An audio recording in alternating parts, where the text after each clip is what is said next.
It is Jets' final drive. He is Zack Rosenblatt. I am Connor Hughes, and the season for the New York Jets is finally over. Final record 3-14. Final chapter, a very, very ugly one in Buffalo as the Bills closed out New Era Field. They will have their new one next season. The offseason is officially upon us. This is actually when things get fun with the Jets because they have a ton of draft capital, which we're going to be talking about over the coming hour, days, weeks, and months. They're going to be very active in free agency. Players are going to be coming. Players are going to be going. Zack, this is actually really when the Jets can win, so we're going to spend a lot of time talking about it today with season in review, also with a preview. But before we get to that, buddy, how you doing, man? I'm good. I'm feeling the weight of the season now. I'm not like as tired as I've been in a while, and I think it's just from the season finally ending. We left the facility yesterday for the last time. You and I were trying to figure out. I think the next time we'll be there is for the draft. So it's a long time.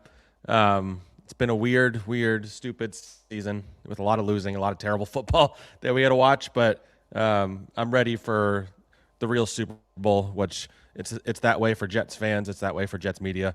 The offseason is where we thrive, and so we are here. We say this every single episode. We appreciate anywhere you guys are watching us from, whether that is X, whether that is Facebook, whether that was organically at sny.tv, but the best place to be is on YouTube, and that is because we have a live comment section running throughout the duration of this show. We figure there's going to be a ton of questions that you guys have as the offseason begins for the Jets. You can ask them there. Executive producer Jeff Goldman is monitoring that. He's going to be in my ear with things that you guys want to know, things you guys are curious about, comments you have throughout the course of this show, and we will take them throughout the duration of it. So make sure you guys watch us over there on SNY's YouTube channel because that is absolutely the place to be.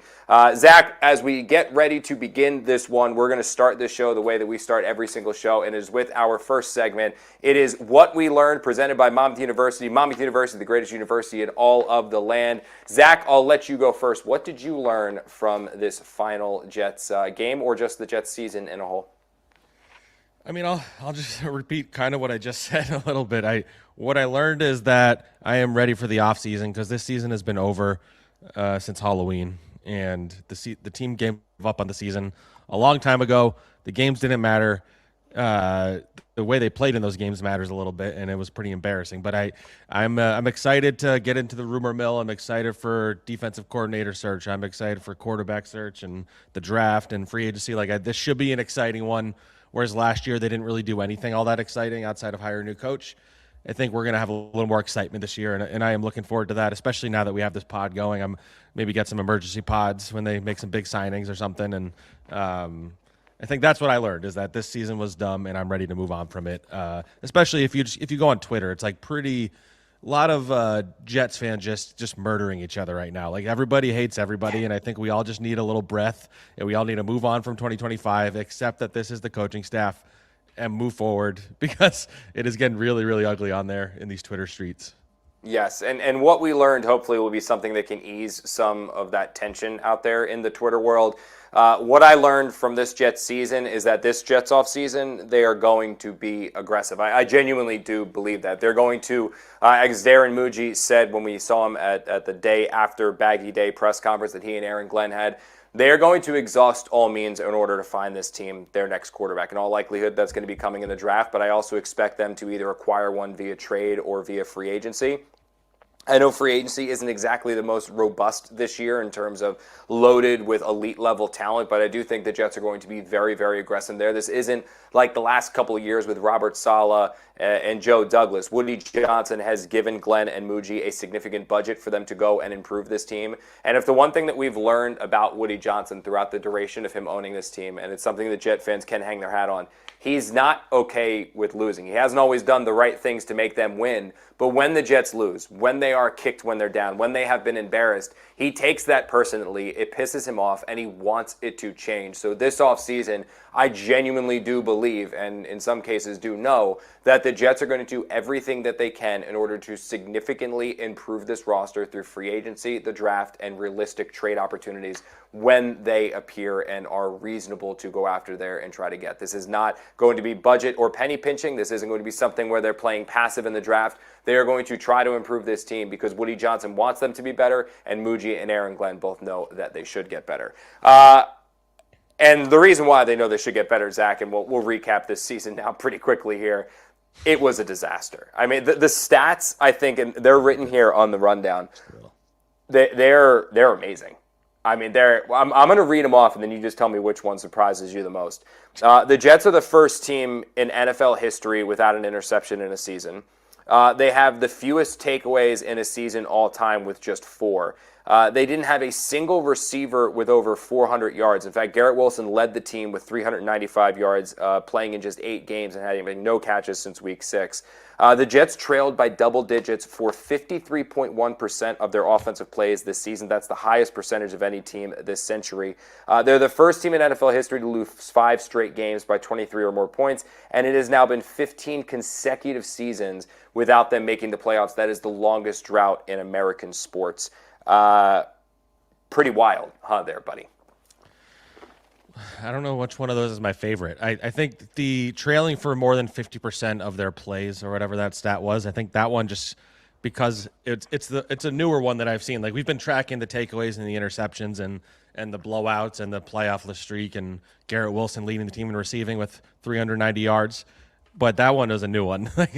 That just like evidence of what we saw with our own eyes, and it's funny just seeing that stat because like trailing for that much, like I don't know if maybe like on the surface it doesn't sound like a big number because it's only a little over 50%, but that is a lot. That's a lot of plays to be trailing by whatever it said, double digits or whatever. So, I mean, that was as bad of like when you hear people like Rich Cimini and Brian Costello who have covered this team for a long time, especially Rich.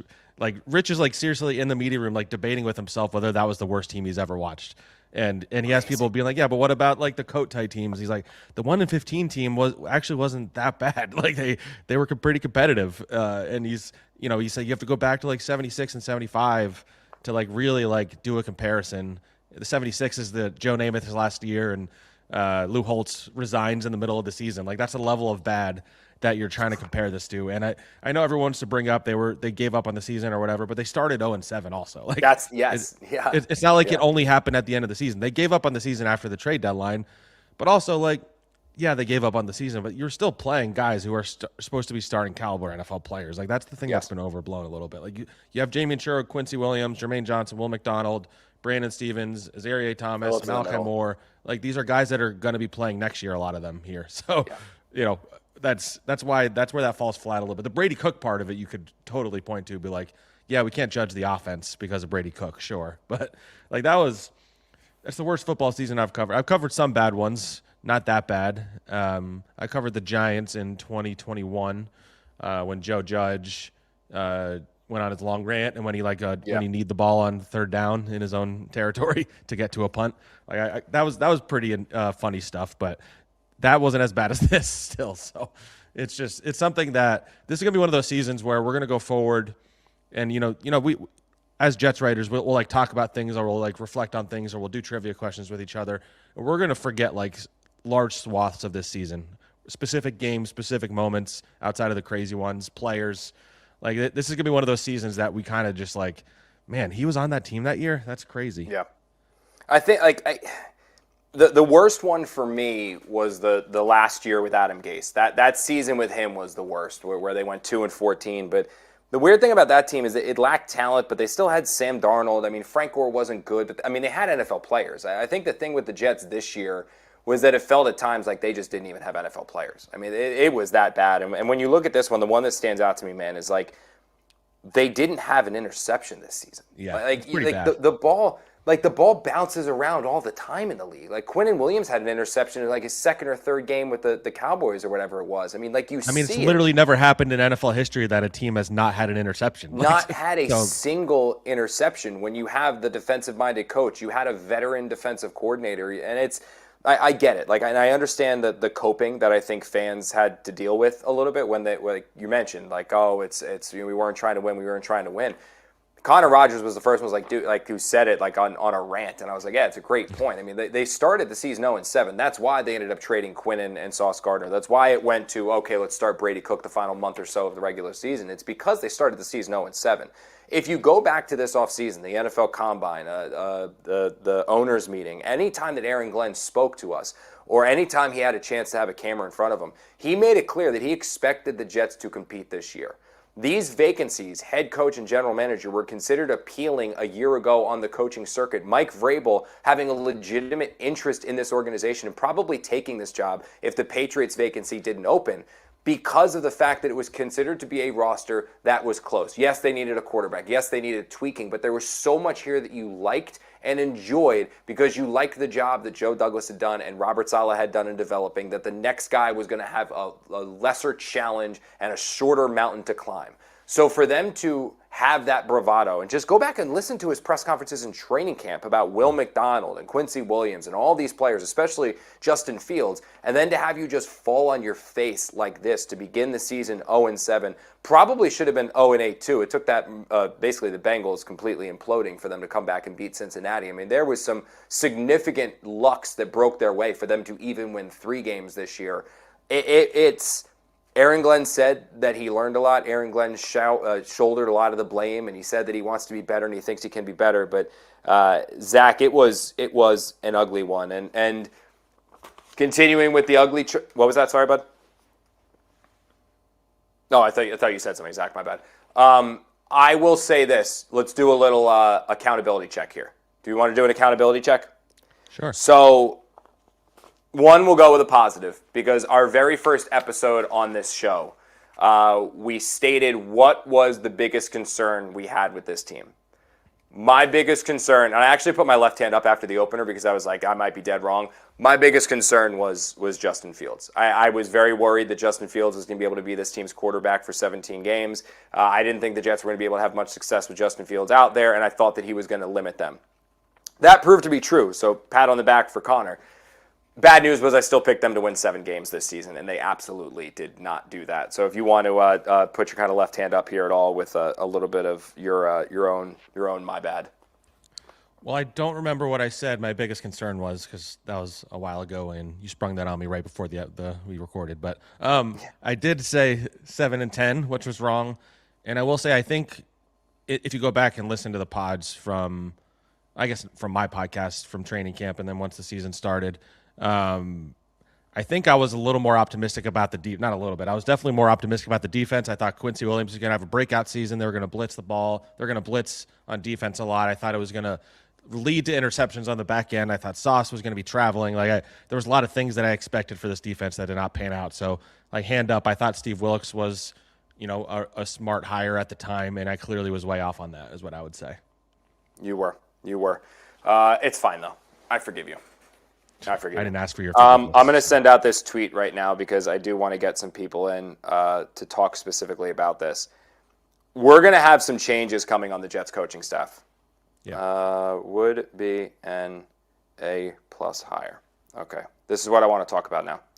So we spoke to, and I'm going to explain to you why I think this is the case. We spoke to Aaron Glenn yesterday. We're recording this show on Wednesday. We spoke to Aaron Glenn on Tuesday at Baggy Day. He wasn't very open in terms of what's to come. I think it's very clear, though, additional staff changes are going to be coming. I think they're going to shake up the offensive staff. I don't know if Tanner Engstrand's going to be gone. I doubt that, but I think they'll probably add in a veteran or somebody of that nature. But who knows? Maybe Woody puts forth and says, hey, we want complete and total changes, and Tanner's out as well, but I don't necessarily think that's the case. I think you'll see people added there. The one place where we know there are going to be changes, it's on the defensive staff with a defensive coordinator. I'm very curious who your list of potential coordinators are that you would like to see them have. But for me, there is one big one, and I think he would be an absolute A+++ hire, and that is Wink Martindale. If the Jets were to go out there and get John Gannon, or the Jets were to go out there and get Raheem Morris, or the Jets were to go out there and get any one of these former head coaches that has since been fired who was a former defensive coordinator, it would absolutely be a legitimate boost to their defensive staff. It would be an improvement over Steve Wilkes. The Jets would be a better defense than they were. They would be a better defense this year than they were last year. The thing with Wink, though, is that there is right now very little, if any, pride in being associated with the New York Jets. Because when you think about the Jets right now, what you think about is 3-14. You think about the incessant losing. You think about players that just come here and see their careers completely end. You think about the Aaron Rodgers Achilles. You just think about all of this stuff that has engulfed this team like a plague, that has prevented them from really being anything. And that's what being a Jet is right now. That's what being a Jet is known. And while players will tell you, oh, we don't listen, oh, we don't hear that, oh, we don't care about that, the reality is that they do. They see it every time they open up their Instagram. They see it every time they open up their TikTok. They see it every time they open up X. Like, they see it. It is right there in their face. They're being joked about and made fun of with their friends in group chats because the Jets right now are the Jets. John Gannon's a great defensive coordinator. He doesn't change the perception. He doesn't get in players' heads to change their perception. Same goes for Morris. Same goes for any of these other guys. Wink is a culture changer on the defensive side of the ball. He is the person that the moment that he steps foot into one Jets drive, he is looking at all of those defensive players in the meeting, and he is echoing very similar to what Aaron Glenn did at his introductory press conference, saying, we are the New York Jets, we are built for this you-know-what. He's saying, F the haters, F the non-believers. We are going to show up on Sunday, and we are going to kick you in your mouth, and we're going to keep kicking you, and we're going to drag you into the deep end, see if you can swim, and if not, we're going to laugh as you drown. Like, that's who Wink Martindale is. He is that kind of a personality. He is that kind of a coach. He is going to bring that mentality to his team. That's what the Jets need. As much as they need somebody who's better schematically, as much as they need someone who's going to develop someone, they need somebody who is going to rewrite the mental makeup of the players who are already here and the players who are going to arrive to change the perception of the Jets, specifically on that defensive side of the ball. The no interceptions for a full season, Wink is going to wear that on his chest like a sigil until everybody knows, yeah, we did that, and guess what? We're not doing it again next year. I think he would just be a perfect addition for this team for that. Now, there's two big holdups. They're going to have to, Woody Johnson's going to have to pay him because Wink's not coming cheap. So he's going to have to meet the financial ramifications of a Wink Martindale contract. Also, the personality of Wink, we have to see how that's going to work with Aaron Glenn because, again, Aaron made the comments about Aaron Rodgers and not wanting to worry about if he's talking about him in the back of the room. Wink's not going to do that, but still, it's a personality mesh that needs to happen. But if they can overcome those two things, I don't think there's a better coordinating option than Wink for this team. I really don't. I don't know about all that, personally. You didn't cover him, though. You didn't cover him. I did. I saw it with the Giants. That team stunk. And you should go watch what he did with the Giants in 2022. Seriously. But they weren't good in 2023. Well, that was offensively, too. I mean, they had no one at quarterback. That was when Daniel got hurt. I think you're going a little over the top on him is what I would say. I think he's a really good defensive coordinator. I think he would be a great fit. I think he's probably the best option they're going to get. But, Jim Schwartz's defenses have personality. I covered that guy right after he went to the Super Bowl in Philly. And he had a great defense in Cleveland. Wow, that team was just trash all around it. I think Raheem Morris was an amazing defensive coordinator when he was in L.A., and he's a with Sean McVay and the Rams and Matt Stafford, an elite level offense. It's irrelevant. He's a great leader. Guys love playing for him. They didn't in Tampa. You're acting like if Wink Martindale. They haven't in Atlanta.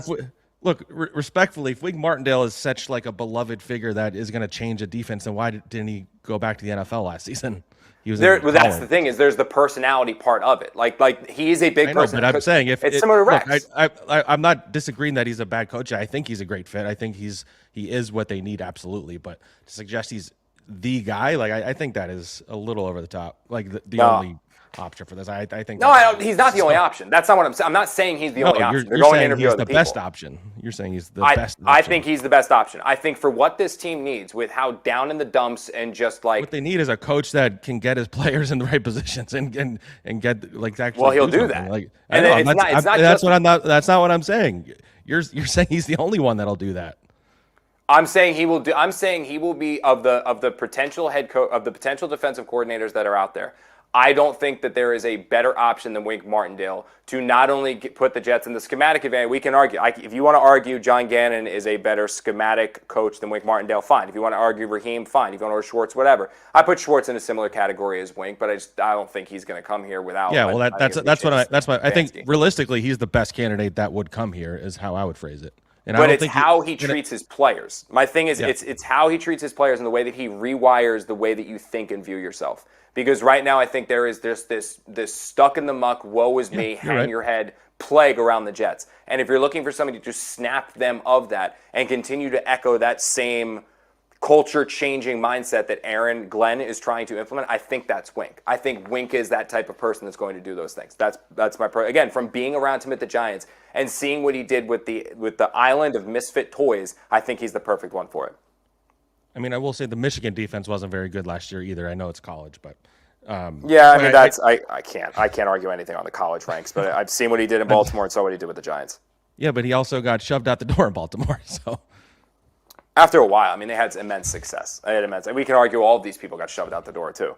All right, we're going to disagree. I still think Wink's the best option, but we can move. All right, so anything you want to specifically talk about, Zach, here about the Aaron Glenn, Darren Muji press conference that we saw or that we were at yesterday? Actually, before we hit that, since we're on the coaching staff, I just wanted to mention, like, I don't think you mentioned them adding someone on offense. I think they're not done firing guys. Like I would be surprised if Charles London returned. I was going to say that too. Yes. Yeah. I would be surprised if Aaron Curry, the linebackers coach, returned. And I have my eye on defensive line coach Eric Washington, who I don't think his players had issues with him. Yeah, players had issues with him. That's what I was trying to say in a roundabout way, but you hit right to it. I'll just tell you, players had. Yeah, well, wait, don't round about it. Players had issues with him. Yeah. Yeah, so I'd say those guys. I'm not 100% confident. I don't really have a good read on like the running backs coach or the tight ends coach. I think they're pretty happy with Steve Hyden on the O-line.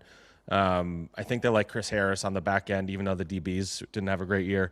But I think there's going to be a pretty decent amount of changes, and you might see some additions on both sides of the ball in terms of veteran voices to bring in here. So keep an eye out. I think they're having meetings still. I'm sure Glenn knows to a degree what he's going to do, but we'll probably start hearing about that in the coming days and week or two. And then he'll start filling his staff out. And I'm curious to see what kind of staff he can get. If you get somebody like Wink, a lot of times a veteran defensive coordinator like that's going to want to bring his own people along. So I imagine he'd have some position coaches in mind. They're going to have to match with what Aaron Glenn wants to do as well. So that's something that I might. QB coach is the most important one out of all those, though, obviously. And so I'm curious to see where they go with that. And it's a position that they've shuffle through some guys over the last decade as well, and it'd be nice to get a good quarterbacks coach in for whatever rookie quarterback they bring in. I would say, if you find one, I mean, the whole thing is you got to find one. But I agree with you. I think London. There's a good chance that the Jets move on from him. There's been little rumors and rumblings about Tanner Engstrand. Do you think there's any possibility there that they move on from the OC? I don't. I hedge towards no. I can't say definitively because I haven't heard anything specific, but I don't see why you would fire him. I think to me, as you know, I actually wrote something. I don't know if it's going to publish tomorrow or early next week, comparing the situations that the quarterback is coming into with this group, the Sam Darnold draft and the Zach Wilson draft, just like the supporting cast, the coaching staff, and Tanner and Mike LaFleur in terms of coming out of year one are pretty similar to me. Where LaFleur showed a lot of promise that first year, he didn't really have great quarterback play. He also showed some inconsistencies as a first-year play caller, and I think you saw that with Tanner. I think he showed some positivity. I think he showed some creativity. There was some stuff that was questionable, but how much can you blame him when Justin Fields and Brady Cook are your quarterbacks for most of the year? Yeah. So I don't think, unless there's an OC out there, unless Cliff Kingsbury's yeah, I'll come coach with you, Aaron Glenn. That would be something I would consider, but I don't think Aaron Glenn's going to be actively pursuing any of these guys that are getting laid off and all that stuff. And I think Tanner might be a decent offensive coordinator, honestly. I think if they get some pieces in there and they get some health, I think he deserves at least another year. And let's be honest with ourselves, the optics of also firing your defensive coordinator and firing your offensive coordinator and firing your quarterback coach is bad. I mean, I can't imagine many. I wonder if that's even ever happened after the first year for a head coach, number one. And if it has happened, how long did that person survive? I can't imagine they did. So, yeah, that would be a really bad look for a first-year coach to get rid of his coordinators after 1 year. You've seen, the Eagles got rid of both coordinators 1 year, but they had already been to the Super Bowl when they did that. So, yeah. You can't – it's hard to get away with that, I would say. It came close with Brian Dable. That was the closest I would think it came with Brian Dable after year two when Wink left, when he and Brian Dable had the big headbutting. Yeah, and Kafka was trying to leave, close. Right? Yeah, because they moved on from the special teams. They moved on from the defensive coordinator, and Kafka wanted to go out as well. He wanted to go to Seattle to be their offensive coordinator, run his own thing, and the Giants blocked it from happening and then gave him the promotion to assistant head coach to keep him. But it was because they didn't want the look of, Brian Dable just lost all of his coordinators, and now he's got to replace them all. So that was a big talking point. All right, let's move around. Let's do a little around the league talk before we get into some NFL draft and then free agent priorities and all that fun stuff here, Zach. Head coach openings as things currently stand right now. New York Giants, Tennessee Titans, Atlanta Falcons, Arizona Cardinals, the Cleveland Browns, the Las Vegas Raiders, and the Baltimore Ravens. that last one is the most intriguing one because I have seen this around Jets Twitter quite a lot. In fact, I got to give a big shout out to NYJ, Matt, and Mike. They were the ones who actually alerted me to this being a major topic amongst Jets Twitter. I didn't think it was. I thought everyone was just on board with Aaron Glenn returning next year, whether he liked it or didn't like it.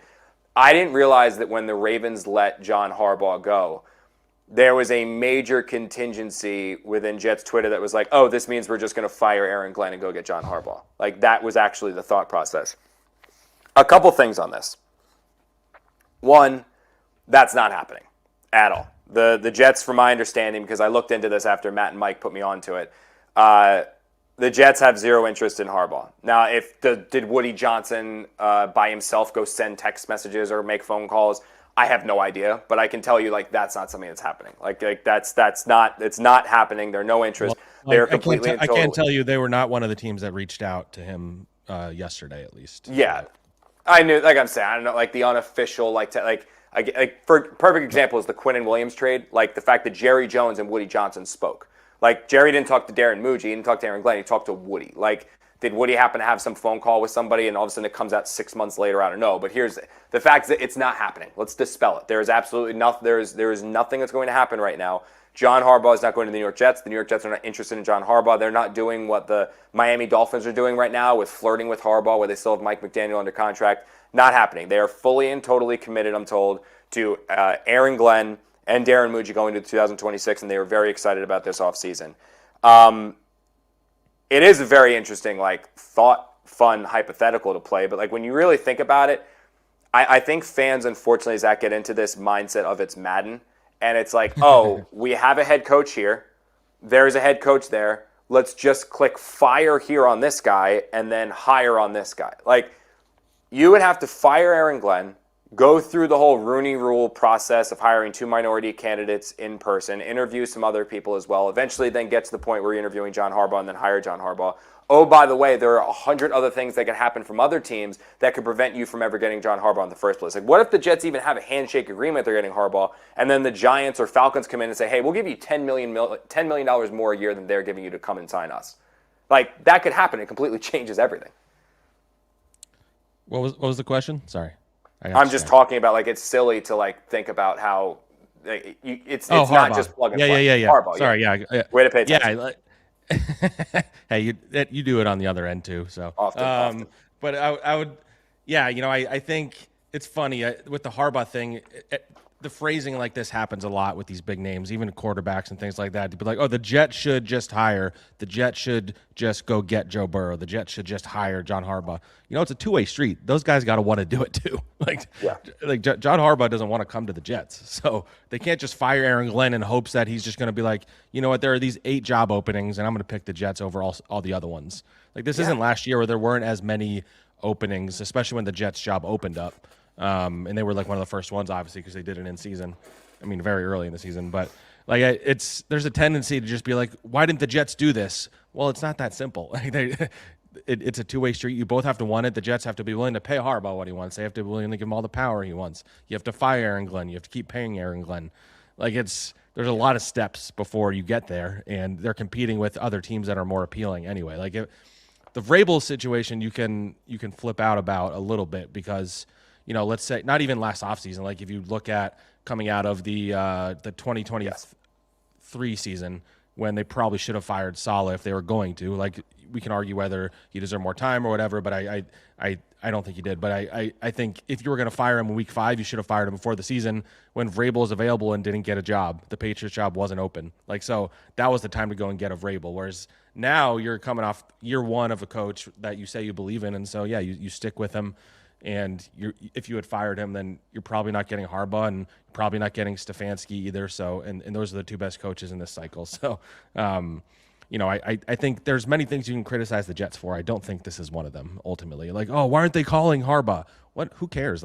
He's not going to come here. So what's the point of calling him? So, and maybe they did call him also, like you said. So it's and also you're not going to make sure everybody knows that you called him while you have the coach in tow that's not getting fired. So that just would make Aaron Glenn not very unhappy. And, who cares what Aaron Glenn thinks, whatever. But, I just think everybody needs to take a breath. That's why I'm saying, everybody's eating each other alive on Twitter right now, worse than I've ever seen it. just take a breath, accept that Aaron Glenn is your coach, whether you want him to be or not, and just go into the offseason and judge on the merit of the offseason and then judge him on the merit of how the season goes next year. Like, thinking about last year, there's almost no point of doing it right now because he's not going anywhere between now and the season. So, like, everybody take a breath. Like, maybe log off Twitter, go hang out with your kid or your dog or something and take a breath is what I would say. And if we're being completely honest with ourselves here, Zach, before we move on to talking about the NFL draft, the Jets a year ago, their job vacancy looks a lot better than what it would right now if they fired Aaron Glenn.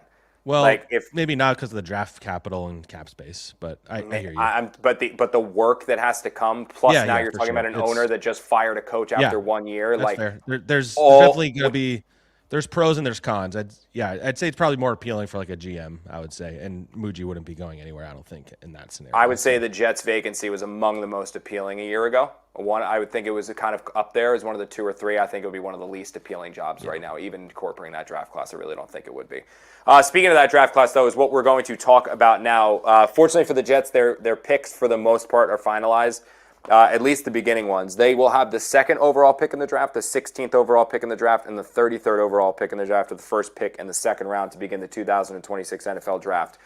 All eyes on the NFL draft, though, are going to be fixated on Oregon and whether or not Dante Moore declares. And that's really the one thing I would say that is keeping Darren Muji from truly having what I would describe as the best possible start to this offseason. Because there was a large chunk of time there, Zach, where it looked like at best the Jets are going to have like the 4th pick in the NFL draft or the 5th pick in the NFL draft. They might have slid all the way down to 7 or 8 or 9. I mean, when they beat the Falcons, that's what we were legitimately looking at with this team.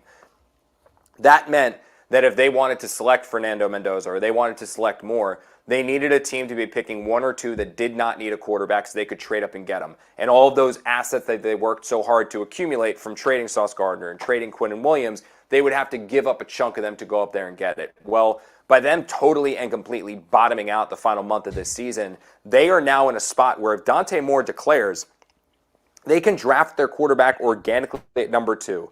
And then also use all of those picks they've worked to accumulate, not to trade up to go get somebody, but to trade down and get more, or just use them to draft players that are going to help them, not somebody else. I just think that the biggest thing, though, is they need more to declare. They need them to declare. And the funny thing that's happening right now is like the NIL changes so much. Because back in the day, this was no doubt. The guy's going to be a top 5 pick, 100% he's coming back. But if he goes back to Oregon, you're talking about a guy that's going to get $7, $8, $9, $10 million next year to go back to college. And barring a complete bottom out of himself, he'll be a top 5 pick again next year too. So it's going to be fun to watch that happen. But, man, this could look really, really good for the Jets if he comes out. I mean, the one thing I would push back on, and it's not like a major thing or anything, is he'd be getting $20 million guaranteed if he went into the draft right now and was a number 2 overall pick. And there's no guarantee he'd be top 5 next year. Like, that's going to be a good quarterback class in theory. So if he doesn't come out, it'll be either he really doesn't want to play for the Jets or he wants to get another year of seasoning because he needs them. He needs that because his experience level, the amount of games he's played, I forget what it is. I think it's under 20 starts in his career. The history of quarterbacks with that few of starts is not very high. So, if he's going back just to be a better quarterback, I get it. But I do think the whole conversation around the idea that, like, nobody in this draft wants to play for the Jets. Like, I think Todd McShay said that, and I saw Stephen A. went on a rant on First Take today, and I think there was somebody else who also, I think Louis Riddick also was like, yeah, somebody might not want. I don't think that's necessarily what happens here. Like, I think that the Raiders, if anything, like if you look at the Raiders, they've been pretty close to as dysfunctional as the Jets over the last 10 years. Like, the amount of one and done coaches they've had, they haven't been to the playoffs very often. When they haven't won in the playoffs. Like, it's not like that's a great situation. You don't even know who their coach is right now. You don't know who's running things there. Like, Tom Brady, is it Spytek? Is it Mark Davis? Like, so I think the idea that this like wide swath of players is going to refuse to go into the draft because they don't want to play for the Jets, I think is really overblown. But I could also see, like, if a guy's in the draft, he might in his head be like, I don't really want to play for the Jets. So. I could see that, but I don't see anyone refusing to play for this team. I think that's ridiculous. And if Dante Moore doesn't come out, he's risking losing some money, frankly. Like, I think the most anyone has in NIL right now, I think, is like $6 million. I would guess Phil Knight for Oregon would give probably up to $10 million just I to thought get Arch Dante had way Moore more to than come back. that. I thought Arch had What? like 10 or 11. I thought Arch Manning had like 10 or 11 I million. mean, he per might have year. like sponsorships on the side or something, but the NIL itself, like the most yeah, I see what you're quarterbacks talking about. Yeah, I see what have you're up to saying. is like $6 million. But you can get sponsorships in the NFL. So I don't know. I think it would be financially, it wouldn't be the smartest decision for him, but like football wise, it might be because he needs more seasoning. So but it is crazy to think that like all of the Jets' hopes right now are banking on a quarterback declaring. And then, there's no guarantee that quarterback is also going to be great when he gets to the NFL either, by the way. So they're banking a lot on this kid. But like, this is what it is. When you're a bad team, when you bottom out, you need a rookie quarterback. You need him to pan out. They need him to be Jaden Daniels and hope that he's not Zach Wilson. So yes. Here's my thing, and I'm glad you brought up like the Todd McShay argument, because I saw this. I actually tweeted about it during the game. I was like, you're going to start hearing this. Like, you're going to hear people like advising Dante Moore go back to school to avoid the Jets, advising Dante Moore don't go play for the Jets, that Dante Moore doesn't want to play. You're going to see it. You're going to hear it. It's already happening. Like, you've already seen it from McShay said it. You're just going to continue to hear it over and over and over again leading into the draft. It's not rooted in facts. I've covered enough of these Jets quarterback searches in the draft now that you kind of follow the same rhythm. I remember hearing this with Sam Darnold and hearing it with Trevor Lawrence, and I'm like, you'd rather go play for the Jaguars than the Jets? Like, until the Jaguars just got Liam Cohen, look at the crap storm they put Trevor Lawrence through. Like, the first 3 weeks Urban of this Meyer. season, we were talking about Trevor Lawrence, Urban Meyer. Yeah, before Trevor Lawrence, like, the first 3 weeks of this season, we were talking about Trevor Lawrence not even being a good quarterback anymore. Now he's got the Jaguars as like a 13-win team or whatever the hell they finished. So, like, my thing with it is that when you actually look at the Jets, this is not like when it was they drafted Sam Darnold. It is not like when they drafted Zach Wilson, where they got their hopeful, perceived franchise quarterback who's a rookie, and now they needed to find everything else.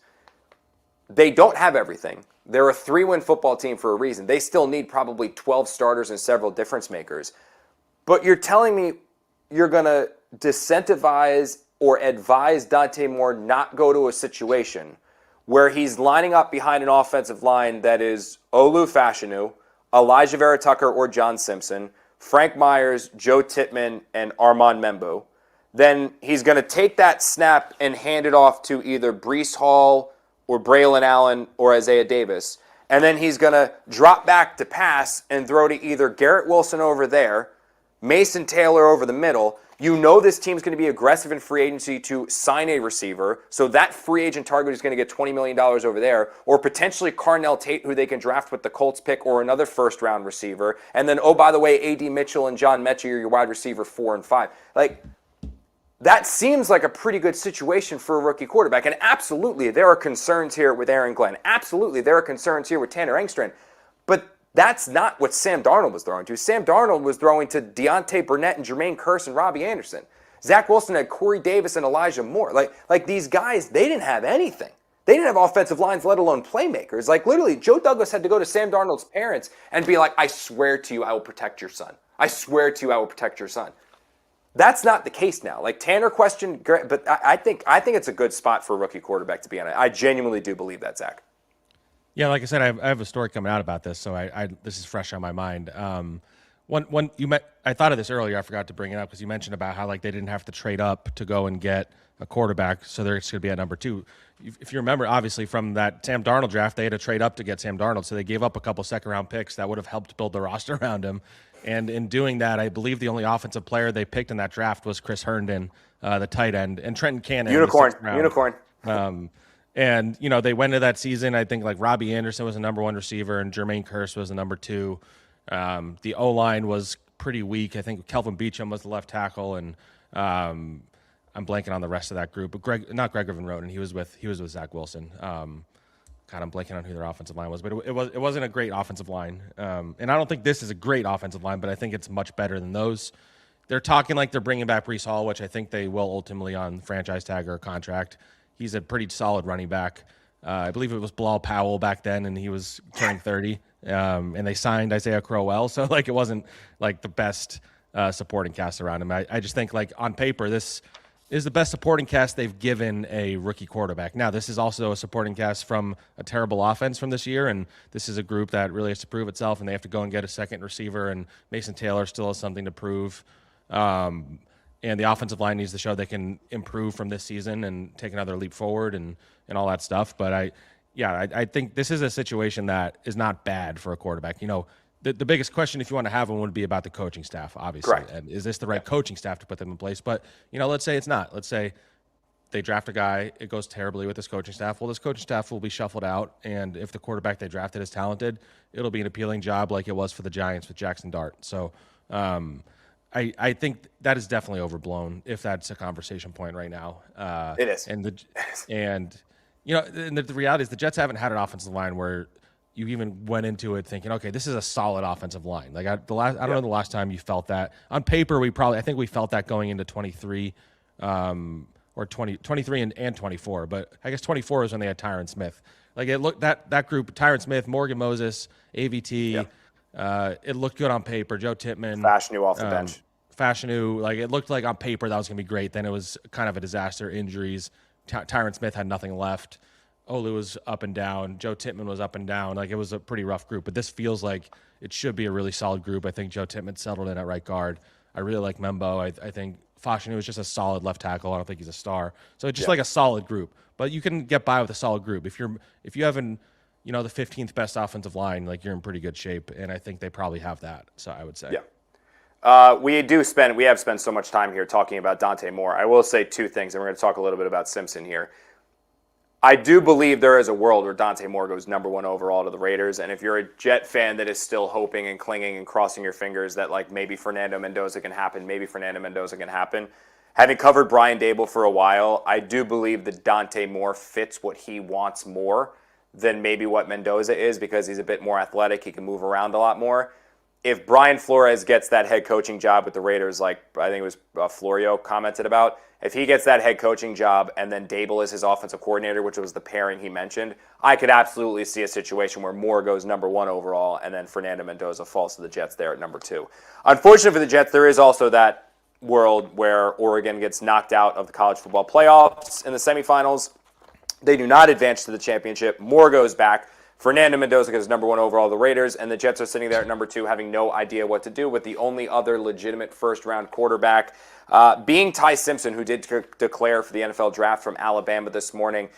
His stock is obviously going way, way, way down right now, Zach. I don't see any world where Simpson is the number 2 overall pick in the draft. I think the Jets would absolutely take the best player available there at number 2. My question to you is there a possibility that he could be the pick at 16, or did what you've seen specifically from that game that he played where he got benched actually in the college football playoffs, did you see from that game like he's a second-round pick, a third-round pick, you're not even thinking about him there even with the second first-round pick the Jets have? No, I'd think about him with the second first. My biggest concern, and it's even worse than with Dante Moore because Dante Moore's played more than Ty Simpson. He has 15 career college starts, and Dane Brugler, the great Dane Brugler tweeted this. QBs with 15 or fewer college starts who went first round over the last decade. Anthony Richardson, Mitchell Trubisky, Dwayne Haskins. Those are the only three to get drafted in the first round with 15 or fewer starts in their college career. So there's just not a history of guys with that level of experience working out. Now, all 3 of them were thrown in as starters immediately. If the Jets are drafting Ty Simpson, he cannot be your starter in week 1. Ideally, he's not even really your starter in year 1, or if he is, it's like later in the season. Like, you need to have a good veteran, whether it's a Malik Willis and you take a flyer on him, or you, take a swing on somebody bigger name or something like that, or Marcus Mariota, like just an okay guy who can just hold down the fort, like good enough that where you're not going to be calling for the rookie too early. Like that's the only way I'm okay with Ty Simpson, because I think he did show some flashes throughout his season where he was really impressive and he clearly has the tools. But when it got hard and the defense got really good, I don't know that he really handled himself very well. So I don't love the idea of him starting as a rookie, or at least right away. But yeah, if you're drafting Ty Simpson, you have to have a plan and you have to go into that draft with a quarterback in place. So if Dante Moore doesn't declare, the Jets need to invest in a quarterback, and then you can draft him with your second first, and maybe you take Arvell Reese at number 2. I like it. Real quick here, Zach, literally rapid fire. Pick 2, pick 16, pick 33. What are the Jets doing at pick number 2? Just give me the position. Wait, say that again? What are they doing at number 2? Pick 2, 16, 33. Just give me the position that they draft. Pick 2. I say quarterback. Pick 16. Edge rusher. Pick 33. Wide receiver. I went quarterback, wide receiver, best player available. So I went similar. We just flipped the one. I like wide receiver at 16. Just load up, dude, score points. That's all selfish, though, because the one thing, if you're going to be a bad team, at least score. Like, if you're a bad team that scores, like the Bengals have been fun to cover this year. Like, scoring 39 points a game or losing, or the Cowboys, like 40 points a game and losing, that's at least fun. All right, let's move forward a little bit here to some top offseason priorities for the Jets. Free agent-wise, I don't think there's really anybody there other than Breece Hall. It's so funny thinking about the roller coaster we've been on with Hall, where it's like, oh, he's not even going to make it through the season. Oh, he's staying with them, but he's definitely gone. Oh, no, he's coming back. Oh, is he going? Like this whole like we've been on. After listening to Darren Muji speak, I mean, the line was Breece Hall is a good player, and we are focused on keeping good players, so they're going to, quote unquote, exhaust all means to keep him. I don't know if it's going to be on a 3-year contract extension for like $33-ish million, $11 million a year. Transition tag, franchise tag, but I fully expect Breece Hall to be back with the Jets next year in some way, shape, or form.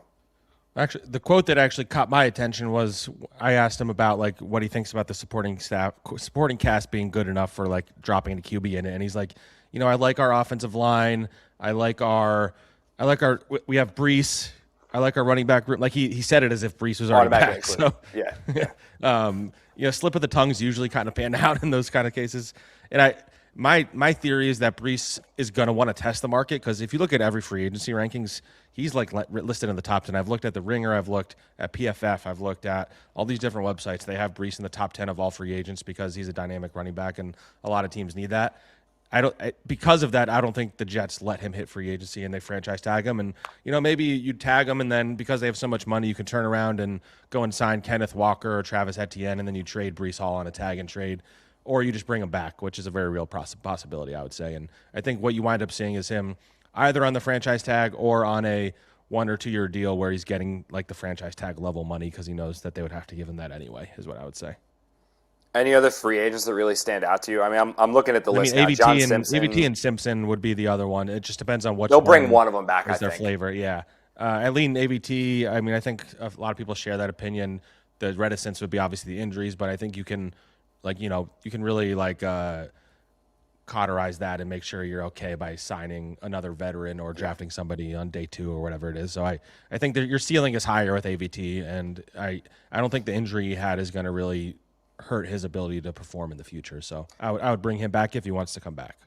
I'll be honest, like if they end up going quarterback, wide receiver, or some variation of that with the first 2 picks in the draft, Zack, I don't hate at all them trading back from 33, because there are always teams on day 2 trying to get up to that 33, 34 pick in the draft because they see the guy they love that they thought was a first-round talent.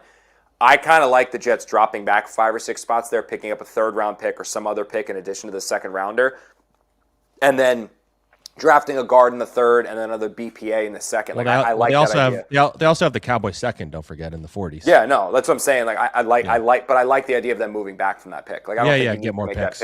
Get extra picks. Suddenly you have a guard that you can select there with a second rounder or a third rounder, and then turn around and have AVT. If he gets hurt again, well, you've got the rookie that you drafted in the second or third round, wherever you decide to find them. Quincy Williams, I think he's pretty much definitely gone. Tyrod Taylor, I think he's going to be gone as well. Nick Folk, I could see him coming back, but other than that, I mean, there's not really too many guys here that you're looking at. You're like, oh, this guy's definitely got to come back. No, I added it up at the end of the season of how many guys I think are for sure going to be on this roster next year.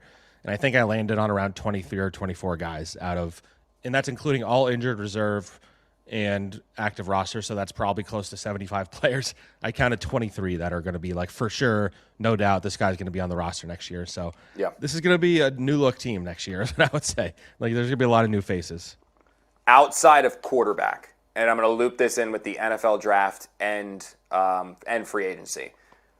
What are your 3 main positions, in your opinion, that the Jets need to fix this offseason? That's they absolutely need to fix these 3 positions. Priority. We're saying no quarterback. These are their top 3 priorities. Top priorities, yeah. I personally say edge rusher number 1. Really? Okay. Because I think a big reason why they weren't even getting turnovers on the back end is they were getting no pressure up front. Like this is one of the worst pass rushes in the NFL, and I think Jermaine and Will McDonald pretty clearly are going to be better off. Aaron Whitecotton did a rotation with all those guys. Nobody really played a lot. Everybody played about the same amount. They need to get back to that because Jermaine and Will took a major step back, and if you can get a dynamic pass rusher, I mean, I would sign one in free agency, sign like a pass rush specialist, and then draft somebody who's like can do a Hassan little bit of Reddick, both. maybe him. I think he's on an expiring Yeah, contract. he's I think he loved his time here too. I would say number one that. I say number two wide receiver. Number two wide receiver. I think for all the obvious reasons that we've discussed ad nauseum on here. And number three, I'd say safety, because that safety group is really rough. And if you want to get playmakers on the back end, they're really lacking them right now. And I wouldn't be surprised if the positions they spend money on in free agency are safety and wide receiver, because those are two spots that you can find pretty good guys for the right price. And safeties, I don't think go for like a crazy amount of money unless you're really signing the top guy. And receivers, like if you're wading into like the Alec Pierce, Derwan Jennings, Waters, it's probably around like 18 to 22 million a year, which sounds like a lot, but you want to get the best weapons you can. And I'd still draft a receiver in that scenario too. Mine's wide receiver, defensive line, and corner. Like I know people don't hate Brandon Stevens and they like some of the guys. I view this group right now very similarly to how I viewed the secondary. Actually, Jeff Ulbrich talked about this. Do you remember we did like the happy hour when the Jets coached the Senior Bowl? Actually, you weren't on the beat yet, were you? I wasn't there yet. So the Jets did a happy hour for the media down at the it was just like the coaches, and because the Jets coached the Senior Bowl, so all their offensive assistants and defensive assistants and head coaches and all were there. And you just kind of got together, and there was like, hors d'oeuvres, and you got a chance to talk to the staff and all that stuff, and it was fun. I remember Jeff Ulbrich being there, and this was when the fan base was still like really high on Bryce Hall, the old cornerback, and there was another corner they had as well on the team at the time, and they were like, oh, they get their hands on the ball a lot. Like, yeah, they're not intercepting passes, not zero interceptions in a season, but like they're not intercepting passes yet, but it's coming because they're super, like they touch the ball. And Jeff was basically at that and saying like, holy crap, do we need corners? Like we don't get any interceptions. We need cornerbacks. Like we need guys that are going to take the ball away. And then you saw the priority of they signed DJ Reed, they draft Sauce Gardner, and all of a sudden the secondary starts to turn around and the Jets defense goes almost from worst to first. I think you could see that again. Like I know people are, Brandon Stevens, AZ Thomas, Stiggers. Like I get that. I think there's going to be a pretty aggressive attempt from the Jets this offseason to reform their secondary at the safety position and the corner position with guys that are going to take the damn ball away, because 0 interceptions all season, 4 total takeaways is just completely and totally unexpected, or unacceptable, I should say. Just real quick, what I would say about that, I agree, and I would say broadly. I was going to say agree. I was ready for you to just disagree again. Yeah, I know. We've had a fun disagreement, Paul. We agree a lot of the time, so I've had to just like fight back a little today. But what I was going to say is, what I was going to say is, like I don't think a single player in this defense should go into next season feeling 100% confident that they're a starter. Like nobody deserves. Like every position should be up for grabs, because this was an embarrassing performance across the board. Jamie Insure was a captain and at times was just woefully underplaying his contract. And a lot of these guys are coming back. Like Brandon Stevens, he played well relative to what our expectations were, but I think he still gave up like 6 touchdowns in coverage. So like these guys need to earn it. Like none of these young, like AZ Thomas went on injured reserve for the last like 6 games. Jarvis Brownlee was on injured reserve for the last 6 games. And I don't think either of them showed enough to be like, yeah, that's a no-doubt guy. So you have a lot to prove there. And, that's kind of where I'm at with that. Real quick, you were saying something like he touched the ball. You were saying in reference to it just made me think of this moment from when I cover college basketball. Sean Miller had this like famous press conference that I was at where it's like a classic one. You should look up Sean Miller. He touched the ball, where like there was a call that wasn't. Like a guy like touched the ball and it went out of bounds and it wasn't called. Yeah. And in his post-game press conference, he's like, he touched the ball. He touched the ball. He touched the ball. He touched the ball. And as soon as he said that, I had like a flashback to whatever year that was, like 2014 or something. So anyway, fun moment for me. Real quick here, because we're going to wrap up the show pretty soon. I think my Brooke's going to wake up in a couple of minutes here, so I'm going to have to get her or just bring her on the show and have her talk about the Jets for a while. She's big into She's my shadow, so she loves football. She loves watching it, but her big thing that she's obsessed with, and I got to give Maddie a big shout out. One of the members of the Giants public relations staff is the Giants have cake pops at MetLife Stadium, like Giants cake pops with the Giants logo on them. Brooke now knows every time I go to football, as she calls it, because Daddy goes to football. She knows I come home with a cake pop. And so she's been very happy every time I go to a Giants game. I come home with a cake pop. So the last yesterday I was at the Jets. So I came home from work, walking the door, and she goes, "Daddy home from work?" I was like, "Yeah." "Daddy football?" "Yeah." "Daddy cake pop?" I was like, "No, honey, we were at the Jets today. We didn't get the Giants cake pop from the Jets." Very, very, very upset. So she's gonna be up in a little bit here. She does like talking about her football, though. I'm starting to get her into the Knicks. We were watching the that Knicks Pistons game the other day, trying to get her into that. I'm actually, my buddy and I are trying to take her. The Knicks play the Sixers in Philly, right around the corner from me. So I think we're gonna end up going to that. I'm trying to get tickets. The problem is all you damn New Yorkers are coming down here into Philly and driving the price up. You can go to a Sixers game for like $80 a ticket, but now the Knicks are in town and it's like $250, $300 a pop. So if anybody has hookups to the Knicks, it's even worse Sixers at Madison game, Square Garden. I was trying to see a Sixers game at Madison Square Garden. Oh, don't even try. The cheapest tickets were like $250 in the nosebleeds. Dude, I would love more than anything to take my daughter to a game at MSG. Like, zero chance I can afford. Like, that is those tickets. Like, for a reasonable ticket is like $350, $400. Unless you guys subscribe to our podcast, then we can afford it. Yeah. Subscribe, and gets exactly. But no, like that's what I'm saying. Yeah, hookups to the Wells Fargo Center. I think it's Xfinity Live right now. That's what I'm looking. I'm trying to take my daughter to see the Knicks play the Sixers, and I saw the price. It's like, ooh, that's probably not happening. Especially now, because it's like when it's just your ticket. Like back in the day, I would just buy myself a ticket. It's one. Having to buy two now, and she's also over 2 years old, so I can't even just throw her on my lap. All right, real quick here, Zach. Let's talk some positivity. I like Sam Candle. Definitely is the one who put this one on the list. This isn't from Jeff. Reasons to be excited for the Jets going into next year. I'll let you go first. Your number one reason to be excited about the Jets for next year. I mean, I would say the unknown of these draft picks and the unknown of the $90 million cap space. Like I think that's why Jets fans love the offseason so much, because you can craft in your head, okay, we have $90 million, so we can sign the top safety, the top edge, we could sign the top receiver, and we can also get a good quarterback in here. Maybe we also sign a linebacker. Like, we can get all these things because we have all this cap space, and then we also have all these draft picks to look forward to, and all these possible, so-and-so wants to get traded from, Max Crosby wants to leave the Raiders. We have all the assets to do it. Let's go. Like, that's like the possibilities are endless. Like, I always used to joke with my brother when we were growing up, when he was a diehard Eagles fan, somebody would be told that somebody was available or somebody was requesting a trade or a free agent, and he would say, "We should get him." Every single time, "We should get him. We should get him." And I think that's the thing to be excited about. Like, right now, the possibilities are endless, and then at the end of the offseason, you can judge what they did. But I'd say that's the reason to be excited, is that they have the ability to really reshape their roster right now. We talked about it before, so I'm not going to like rehash it a ton. But for me, it reverts back to the quarterback. And I genuinely do believe that aside from Mark Sanchez, like I would actually compare it to Mark Sanchez a little bit, where like you took Mark Sanchez and you put him into a situation where the offensive line was good, you had the running game, and then you added Santonio Holmes to go with Braylon Edwards when you added him. Like, you built the receiving core around him.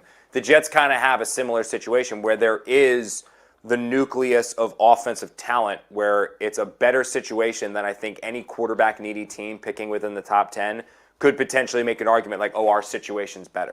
Like, it's not. Like, the Jets' offensive situation is better than the Cardinals, and it's better than the Browns, and it's better than the Raiders. Like, it's a good spot to put a rookie quarterback into. And for me, I think that's something to hang your hat on, is that you're not getting a quarterback and then saying, oh, crap, now we need everything else. You kind of have on offense a lot of what you need, and what you don't already have, they're easy to find. Like, you can find a wide receiver 2. You can find a wide receiver 3. You already have the wide receiver 1. Those things you can plug and play. You just need the quarterback. When before it was, well, you need the quarterback and everything else. So I think that's a reason to be pretty pumped for it. What about this one, Zach? What player do you think will make the biggest improvement from last year to next year? Which one for you? If you want to think about it, I have one. Mine's a crappy cop-out, but I have one. I'll say Mason Taylor. I'll use him. I think he showed flashes. There was inconsistent quarterback play. I'm very curious to see how he looks with a better quarterback running the offense. So I'll say Mason Taylor. I'm saying that every year. I've been saying that with every year. Like Garrett Wilson is somewhere listening to this show because he's a diehard Jets Final Drive listener. Just going like, for sure. Been there, done that. He's like the meme, the James Franco meme with the noose around his neck, going first time. First time. Just need a quarterback. Yeah, my quarterback will help me, right? First time. Mine, by the way, speaking of Garrett Wilson, mine's Garrett Wilson. It's a cop-out, but it's Garrett Wilson. I think Garrett Wilson will have a very big year next year. I think he's motivated. He's angry. I saw he's tweeting up a storm at Stephen A. Smith right now saying that show has gone in the tanker. So Garrett Wilson endearing himself to fans at the moment. I think Garrett Wilson's going to have a big year next year. He'll be back. He'll be back to a 100-catch guy for 1,300 yards. My thing with Garrett, and I'm very curious to see this, he's a very good player. He can be a great player. Is he like that next tier?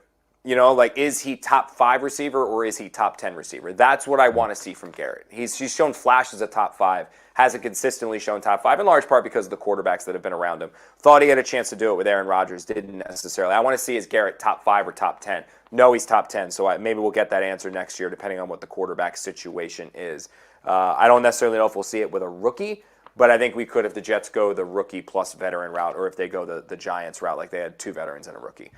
Playoffs start this weekend, Zach. Are you excited? We both can sit back and watch them. I am excited about that. Are you going to go to Jordan's next week? Are you going to try to go to Jordan's house to watch the playoffs? This weekend I'm going to be in Arizona, actually, so I'm taking the weekend to go to nice weather, hang out with some Samantha friends. let you watch the playoffs, or are you going to be totally out? Well, we'll see. I'm going to try. We'll see. There's a couple games in particular that I want to watch. But there's a couple of these games. Like, I think who are the Jaguars playing? They're playing here's the matchup. Jaguars Bills is like the most intriguing matchup to me. Yes. I think either team. And Niners Eagles. I think Niners Eagles too. So you have Rams at Panthers, Packers at Bears is going to be great. That's the A+ game is Packers at Bears. It's always a good one. Bills at the Jaguars, 49ers at the Eagles, Chargers at the Patriots, Texans at the Steelers. My wife's a diehard football fan, so like she's a little bit different than Samantha. Like Bree's a diehard football fan, so she'll be like. I was actually talking to her because she's from Philly, so she's a big Eagles fan. I was talking to her about Sunday, like maybe we'll have some friends over. Like we're going to Jordan's next week, so I was like, oh, maybe we'll have some friends over, like your sisters, my sisters, maybe like our neighbors will come over. And her literal response to me was, "For what game?" And I was like, "Well, have them come over Sunday. Like, because we're taking my mom out for a retirement dinner on Saturday." So I was like, Sunday we'll have them come over. And she goes, "I'm watching the Eagles game. So if you want people over on Sunday, like you figure out the food, you figure out the drinks, or we'll cater, like get pizzas. Like we'll figure it out. I'm watching the game. Like I'm not walking around. I'm watching the game. And I'm telling you, dude. Like my wife is locked the F in on these football games. Like she bleeds green. Like she's nuts with football. Like she knows her Jets and Giants now too, just because of what I do. But she knows her stuff. Like she's so locked in. It's actually pretty cool. So she'll be watching the Eagles. If I was power ranking the ones I want to watch, like Packers, Bears, definitely Bills, Jaguars. 'Cause I think the Jaguars win that game. And then 49ers, Eagles. All right, let's do quick picks. You want to do quick picks? Sure. Just for the games, and then we'll go big picture. On lines? No, just money line. Just who you think wins. It's playoff. I don't have the lines in front of me. We'll go quick picks on who you think's going to win, and then we'll do AFC prediction and Super Bowl prediction. Yeah, sure. Like who you think makes the Super Bowl and who wins the Super Bowl. So Rams versus Panthers. Who do you think wins? I say Rams. The Rams. Yeah. Yeah, I think it's gonna be a blowout. This is gonna be a bloodbath. Packers at Bears. Who do you think wins? I got Chicago. I think the Packers are pretty banged up. So I'm going to say Chicago. I say Chicago too. Follow-up question, quick follow, as Mark Cannizzaro would say. Does does Matt LaFleur get fired? Ooh, that's a good question. There seems to be a lot of noise around that. Mm-hmm. But like, I don't know who you getting that's better than him. Like, that's always the question I ask. With Harbaugh. Or Stefanski. I guess I don't know if he's better. Stefanski, that would be the one. Stefanski would be. LaFleur to me is a better coach than Harbaugh or Stefanski, frankly. So. I agree. Yeah, I don't know. I lean towards him not getting fired because that seems crazy to me, but I don't know. I never thought I'd see the day Harbaugh got fired either. So, I guess it depends on how it goes. Like, if it's a really bad loss, maybe, yeah. LaFleur would be the one. The Giants should, like, if like we're talking about Harbaugh with the Giants right now, if for some reason Matt LaFleur shook free, it would be like the Toy Story meme where he I don't want to play with you anymore. That would be me with Harbaugh. I don't want to play with you anymore. Like go get LaFleur. I think that would be the one that would be like, heck yeah, go do that. Tough one. Bills, Jaguars. Who do you think wins that one? I have Buffalo. There's a part of me that thinks this is the year they go on the run, but I also could absolutely see the Jaguars winning that game. So that's why I think that's the best game of the weekend, because I just think those two teams, like the Jaguars, everybody's underestimating them as they have all season, Mm-hmm. and the Bills are like they have the best player in the playoffs. They have Josh Allen, so that's where I'm at. I take Jaguars because I think they have the better coach, the better offense, and the better defense. And I don't think Josh Allen is at a point yet where, like when the Eagles and Chiefs played in their first Super Bowl battle, and it was like, yeah, the Eagles are the better team, but they have Patrick Mahomes. I don't think it's close enough. Like, the Bills' defense is bad. Like, that's a bad. Like, their defense is not good, and the offense has been kind of out of sorts. And I don't think Sean McDermott's very good. That's also the game to watch, because if the Bills lose that one, I could absolutely see Sean McDermott getting fired. And then that also opens up does LaFleur go there? Does Harbaugh go there? Anything like that. So that's another one to keep an eye on. 49ers, Eagles. Yeah, I got Eagles. I just don't think the Niners have the horses on defense to keep up with them, and they're a little inconsistent on offense. And the Eagles have the talent to win the whole thing. They also have the dysfunction to lose round one, but I think they win this one. I'm going to take the 49ers only because I love Robert. Chargers at Patriots. Patriots, the Chargers basically don't have an offensive line because of injuries. It's kind of crazy they made the playoffs. I don't know that the Patriots are going to go on a run, but I think they win this one. Texans at Steelers. I'm with you, by the way. I think Patriots win that one out. I think the Texans just whoop the Steelers' ass. Honestly, sorry, I don't think I'm supposed to say that, but I think they whip. I think that one's fine. It's the ones I say that aren't. I think that one's fine. Yeah, We'll find out. I think the Texans are the scariest team, opponent that you don't want to see in the playoffs in the AFC, because their defense is probably the best in the NFL, and if Stroud is playing well, they kind of are pretty hard to stop. And the Steelers I think are not good also. So that's where I'm at with that. So I actually disagree with you. So I agree that my worry right now is that I just do not trust the Houston Texans offense. I love their defense, but when it's a nitty-gritty, down to the details, flip of a coin, final possession, that kind of a situation, I like Steelers. That's the game that Mike Tomlin thrives on. I think there's a good chance this is 13-10. I think that could absolutely be the game, because I think this Texans defense is unbelievable. The Steelers defense is very good. It's one of those things, and I actually trust Aaron Rodgers to not make a mistake more than I trust C.J. Stroud to not make a mistake. So I'll take the Steelers to beat the Texans. Then I think they get their butts whooped. I'll say the appropriate word so we don't get canceled. They get their butts whooped in the next round as opposed to the other way. All right, real quick here. Who is your AFC and NFC champion? So who is your Super Bowl matchup? So we had to do our predictions for the Athletic. I can't remember who I had for the NFC. So I'm going to say Bills Seahawks in the Super Bowl, and the Bills win the whole thing. They break their spell. I am going to go with a rematch of 2001 Rams versus Patriots. And I believe that Matt Stafford gets his ring and then retires. So I think that Matt Stafford beats the New England Patriots in the Super Bowl. There's something about that Patriot team, man. They are so well coached, good defense. Drake May playing at an MVP level. I think we're going to get a Rams-Patriots Super Bowl. You're forgetting that they played each other in 2019 in the Super Bowl also. Oh, yeah. Well, no, actually, I'm glad I forgot that. It was a terrible one. It was 13-3. I'm very glad that I forgot all about that game. Yes, I am very, very glad that game was horrendous. Wasn't it? What was the final score? 13-3. I just pulled it up. Yeah. Oh, yeah, that one. I'm glad I forgot all about that game. So I'm glad I forgot that one. Zack, this is going to do it for the regular season editions of Jets Final Drive. Dude, thank you so much for joining us throughout this season. It has been awesome, 110% having you as part of the show. Good news is, and this is a drum roll, blah, blah, blah, blah, blah, we are not going anywhere. We are going to be coming to you throughout this offseason. It's going to be a very, very important one for the New York Jets. They've got free agency where they're going to be active. They have the NFL draft where they're going to be active. They're going to be looking for a quarterback. Zack, the two of us, we're going to be at the NFL Combine. We're going to be at the owners' meetings.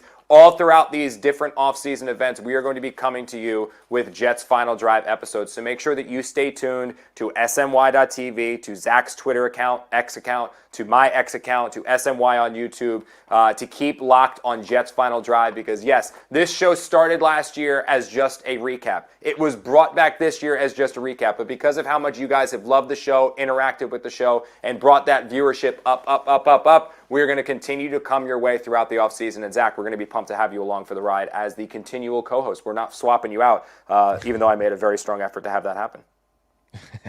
You're always working to circumvent me, I would say, just in life. So, that's fair. But yeah, this has been a lot of fun. As we always say, it's terrible covering this team, but it's not terrible doing this job. I love what we do, and that's a bar. Podcast. That's a bar, dude. And this podcast has been something to look forward to. And sometimes trying to think of what we're going to freaking talk about after these games has been hard, but we somehow find a way to talk for an hour, sometimes over, and Jeff Goldman gets mad at us for going too long. So it's been a lot of fun working with you guys, and I can't wait for what's to come. Well, it's amazing, dude. Is like I track our views, obviously, on across X and then our YouTube shows, and to see the views, which were over 500,000 for this show. I think we're closing on actually 700,000 views for this season across X and YouTube. Like I said, for a team that won 3 games. What goes in my mind is like, imagine what would happen when this team gets good. And like, you guys that have watched us here on Jets Final Drive throughout last year when it was, we're figuring ourselves out, and now this year with Zack and going into the offseason and next year, you guys, the OGs, you guys are here when they stunk, and when they eventually turn this around, it's going to be an absolute blast, and hopefully you stay along for the ride. Good news is that if you do want more Jets content, even though the season's over, we do have more specifically off this game. I'm going to be back later this week with Janae Coakley with another episode of Jets Mailbag, taking your questions. If you have any questions, you can post them on X to me, Connor_J_Hughes, Janae, SMY Jets videos across X's platforms. We'll get your questions there. We will ask you them, and you'll find that video later on in the week. If you want more of Zack, you can find him on Flight Plan, part of the Badlands crew there with Joe Caporoso and Connor Rogers. So make sure you follow Zack there and also read him on The Athletic.